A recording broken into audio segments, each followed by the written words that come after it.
Have you ever noticed how certain people never truly leave? How they remain, not in your life but in your mind. You move forward, you grow, you meet new faces, chase new dreams, yet suddenly, without warning, there they are again. A memory, a name, a moment that returns like a tide you didn't see coming. No matter how far you travel, they resurface. In songs, in dreams, in the stillness between distractions. You don't choose to remember, they choose you, again and again, like ghosts refusing to be buried. And it makes you wonder, is this obsession? Is it weakness?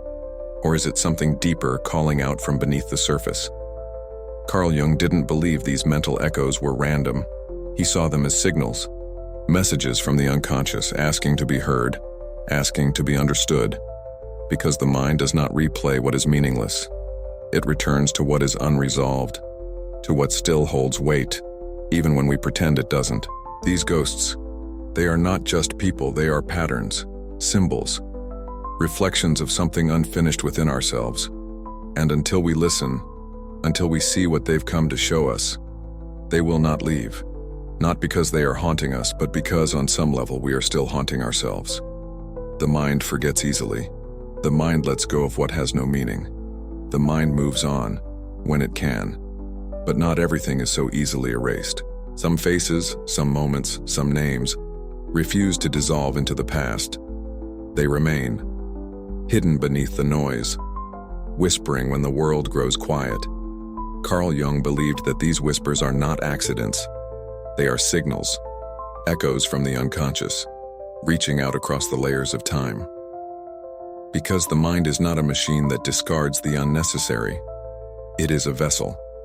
It holds what carries weight.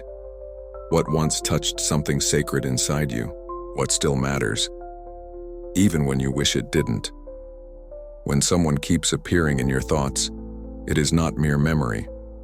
It is a message, a door you have not yet opened, a story you have not yet finished, an emotion you have not yet dared to fully feel.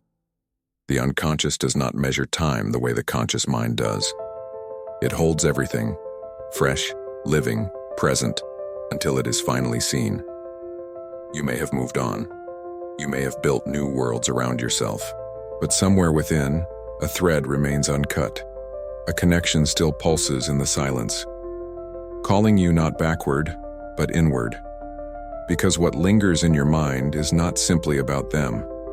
It is about the part of yourself still waiting to be reclaimed. Not all memories are equal. Some stay because they are tied to something deeper, not just to a face but to a feeling, an unfinished emotion, a love unspoken, a wound left open, a dream that never found its voice. The mind stores emotions like constellations, clusters of meaning, threads of experience woven together in ways we can feel, but not always name. When a person remains in your thoughts, it is rarely about the surface. It is about the bond, the invisible thread still vibrating between you and what they represent. Love, regret, admiration, longing, resentment. Whatever was unresolved remains alive, breathing quietly beneath new conversations, new cities, new chapters. The unconscious holds on to what the conscious mind tries to abandon, because what is not faced cannot be erased. A song, a scent, a familiar laugh on a stranger's lips, and suddenly the thread tightens. Suddenly you are pulled back, not to the person, but to the place within yourself they once touched. It is not weakness to remember. It is not failure to feel. It is simply the mind showing you where the unfinished parts of your story still live. And until you face them, until you listen, the thread will continue to hum its silent music, asking to be seen, asking to be understood. Not everything you see in others belongs to them. Some of it is yours, whispering back at you through their eyes, their voice, their presence. Carl Jung called it projection, the silent art of casting pieces of ourselves outward, onto the faces around us. The traits you admire most in others, the flaws you despise, the mysteries you cannot explain, they are often reflections, fragments of your own soul, unrecognized, unclaimed. When someone occupies your thoughts, it may not be because of who they are, but because of what they awaken in you.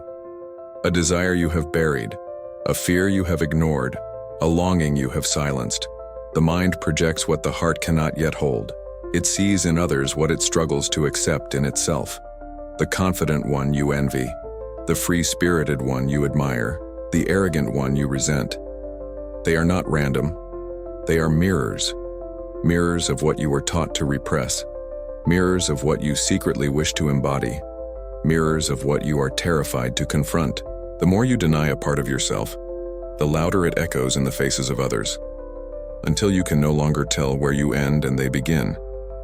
To see clearly, you must learn to retrieve these projections, to pull back the scattered pieces of yourself and face them with open eyes, not with shame, not with fear, but with the quiet, fierce courage of someone finally ready to know themselves.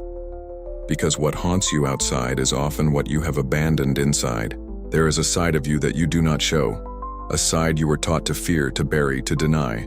The shadow, the hidden self, the collection of everything you were told was unacceptable, unworthy, unlovable, anger you were never allowed to express, desires you were taught to be ashamed of, fears you locked away in forgotten rooms of the mind. But buried does not mean gone. Silenced does not mean healed. The shadow waits. It watches. It speaks, not in words but in impulses and projections, in the way certain people stir something inside you that you cannot explain. When you meet someone who lingers in your mind, who provokes you, who unsettles you, they may not be just a person. They may be an emissary of your own shadow. They carry the traits you refuse to see. They reflect the emotions you pretend not to feel. And the more you run from these pieces of yourself, the more fiercely they chase you. In dreams, in relationships, in moments when your guard is down. You were not meant to destroy your shadow. You were meant to face it, to integrate it, to reclaim the raw power hidden within it. Because the parts of yourself you most fear are often the ones you need most to become whole. The shadow you cannot escape is not your enemy. It is the doorway to your freedom. But you must have the courage to walk through it. Some ties are not written. Some promises are not spoken. Yet they bind us all the same. In the silent spaces between two souls, attachments are formed. Not with words, but with feeling, with memory, with meaning. Not every bond ends when the person leaves. Some stay rooted, woven into the fabric of who we are. Carl Jung understood this. He knew that unresolved emotions, unspoken words, unfinished stories linger in the unconscious like invisible contracts, still waiting to be fulfilled. You may tell yourself you've moved on. You may swear you have forgotten. But the unconscious keeps its own records, and it holds you to the promises you never knew you made. The promises to love, the promises to forgive, the promises to become. When you think of someone long after they are gone, it is not always about missing them. Sometimes it is about the part of yourself still entangled with them, the part still reaching for closure, for understanding, for release. The mind replays what the heart has not yet accepted. It returns to what still carries weight. You are not haunted by the past. You are haunted by what was left unfinished inside you. To heal is not to erase. It is to honor the bond for what it was, to feel it fully, to bless it with truth, and then to set it free. Because no soul can move forward while still clinging to invisible chains. Freedom begins the moment you stop waiting for closure to come from outside and start creating it within yourself. Sometimes the world shifts, just slightly, and you notice. A name you were trying to forget appears in a stranger's conversation. A song plays that belonged to a memory you buried. A coincidence too perfect to explain away unfolds before your eyes. And you wonder, is it just chance? Or is something reaching for you through the fabric of reality itself? Carl Jung called it synchronicity, the meeting point between your inner world and the outer one. A secret dialogue between you and existence, whispered in signs, woven in symbols. It is not randomness that stirs your heart when these moments arrive. It is recognition. It is a memory deeper than thought, older than logic. Sometimes the people who stay in your mind are mirrored back to you through these moments, not to torment you, not to confuse you, but to call you closer to the truth you are meant to face. The universe does not shout. It rarely demands. It nudges. It weaves small threads of meaning into the fabric of your days, trusting you will be awake enough to see them. When the signs appear, when the coincidences multiply, it is not always a command to act. Sometimes it is simply a call to pay attention, to listen, to feel the deeper currents moving beneath your ordinary life. Because what you think is chance may be the soul's way of asking, are you ready to see what you have long tried to ignore? The universe speaks softly, but its messages are relentless, and they are meant for you. Sometimes a person stops being just a person. They become something larger, something mythic, something carved into the walls of your mind. Not flesh and blood anymore, but symbol, archetype. Carl Jung knew, we do not merely remember individuals, we remember what they awaken in us. The mentor who showed you the strength you forgot you had. The lover who mirrored the depths you feared to explore. The betrayer who forced you to see the fractures you tried to hide. They stop being who they were, they become who they represent. A fragment of your inner world made visible. The people who stay in your thoughts often wear these ancient masks. Not because they chose to, but because your soul chose them to teach you something it could not teach itself. The hero, the rebel, the guide, the shadow.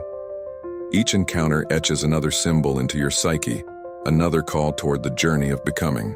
But there is danger here too.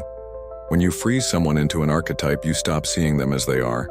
You see only what you need them to be. You project strength onto them when you fear your own weakness. You project betrayal onto them when you fear your own vulnerability.